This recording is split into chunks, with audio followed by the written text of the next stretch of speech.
Right, Jason, we are 2 days away from the 2015 11th annual Massey Rainbow Cup here in Tobago. How are plans coming along? Our plans are coming along really well. We are actually ahead of schedule. With the site preparation and all that stuff.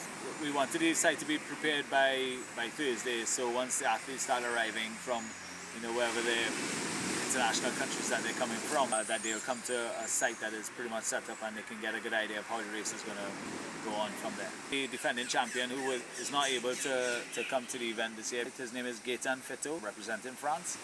He is unable to come to Tobago this year because he cannot secure a flight from Trinidad to Tobago and wants to return. But we have Taylor Abolida from Venezuela, who was second last year. There is Jackson Laundry from Canada, who's doing really well, and he's using this event as one of his events to break into the international racing arena, as well as Megan Lamas, who will be coming from the female side. We're anticipating about 600 athletes. So in the triathlon itself, we're going to get about 250 between the 50 internationals coming in for the Olympic distance race. We have 130 to 140 in the sprint distance triathlon.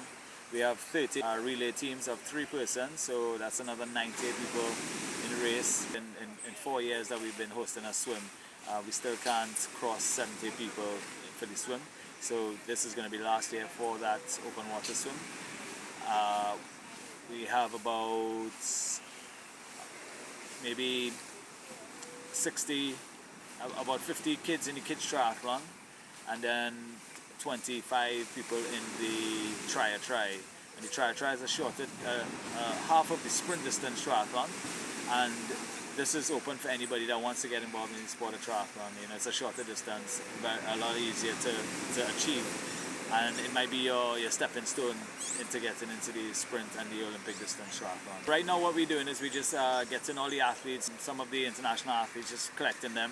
We have our race office open at the Grafton Beach Resort, so athletes can come, and this year everything was online registration, so everybody would have been pre-registered for the event.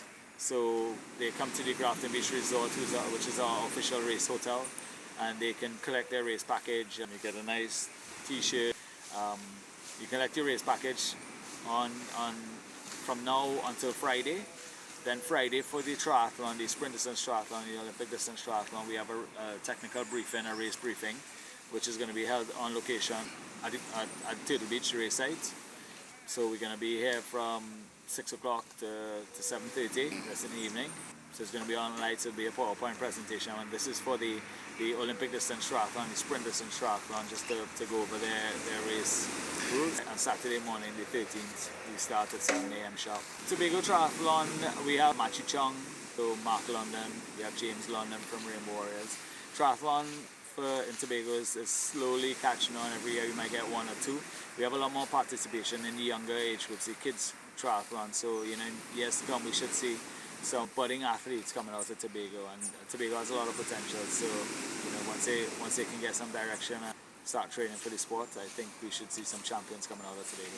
The first event starts at 7 a.m. This is the sprint distance triathlon and the Olympic distance triathlon. That is going to go on for about 3.5 hours.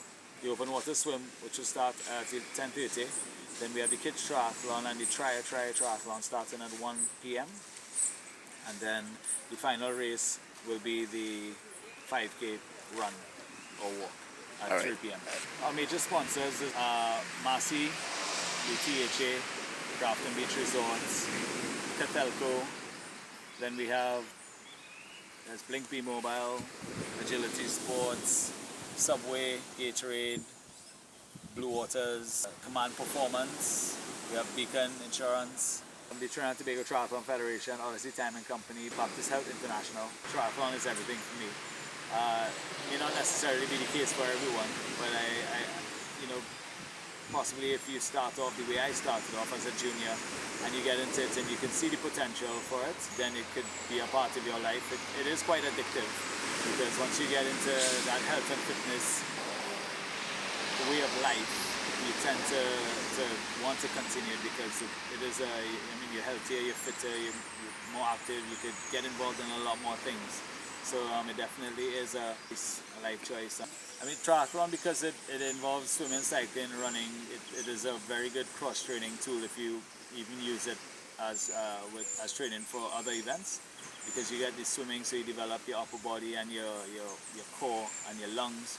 You get running, which develops your core, your legs, and then you have the cycling, which develops the legs as well, and it all works out together. That's why you look at triathletes, and they always tend to be not heavy, but they tend to be very lean and strong, because it does develop the entire body. So triathlon, I would recommend it. If you're not going to do it as a full-time sport, definitely incorporate it into your program as a cross training. Well, we always have our events on a Saturday, so we make sure and be ready for the after party, which is going to be at the Shade. And then on Sunday at the Grafton Beach Resort, the Buccaneers Beach Bar, we're going to have just all the athletes coming out and relaxing on Sunday afternoon. As a post-race, just chill out. Some of our tour operators, Coco Motion and Undersea Tobago, offering dive and snorkeling tours that they can go on, as well as Dwayne Kenny, he's doing snorkeling tours as well.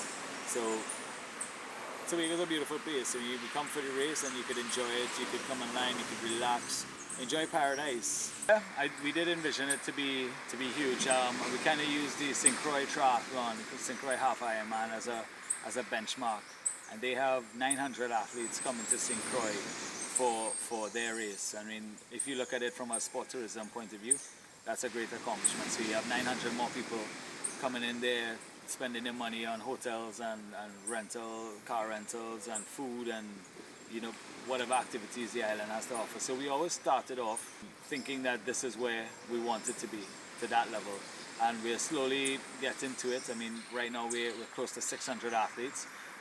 11 years ago we did start off, and our first event attracted 45 people, but I think every year we try to improve, and we try to incorporate more and more things, and try to make the race something that people would want to come back, and they'd leave here thinking, yeah, I really enjoyed that event, I'm going to come back, I'm going to bring my friends, and motivate people to do the sport. And since then, in doing so, I mean, this has become one of the premier multi-sport events in the region, where I talk to people last year when I go to Barbados Triathlon, Grenada Triathlon, and they definitely say, yeah, this is if we have to do any triathlon in the Caribbean, this is the one we're going to do. And it's kind of what I want to hear. It's a lot of hard work, and it's paying off, and it's good to see that we have so many athletes coming for the events. And even though it's a lot of them coming from Trinidad, it's still money coming to Tobago for the event, because a lot of people have to pay for their hotels and accommodations and food and everything. So it's a good revenue for Tobago, and it has always been family. So my mom, my dad, my sister, and myself, and then we have a group of friends who's been supporting us at all our events. The team looks strong this year. I mean, that's why we're ahead of schedule when it comes to preparing. So we're definitely looking forward to hosting a really good event, and we encourage everyone to come down and enjoy it and see what we have to offer. If you came 10 years ago, I can assure you it's going to be a lot different than what you see this year. So definitely look out for that. Just remember that the roads are closed. We're going to have the roads closed from 6:30 a.m. to 10:30 a.m. and this is going to be closed from Turtle Beach Hotel all the way to Pleasant Prospect and the lower Grafton Beach Road. So if you want to come to the event, make sure and use the Plymouth Road, and you can come around to the back of the YMCA or get down to the race site area.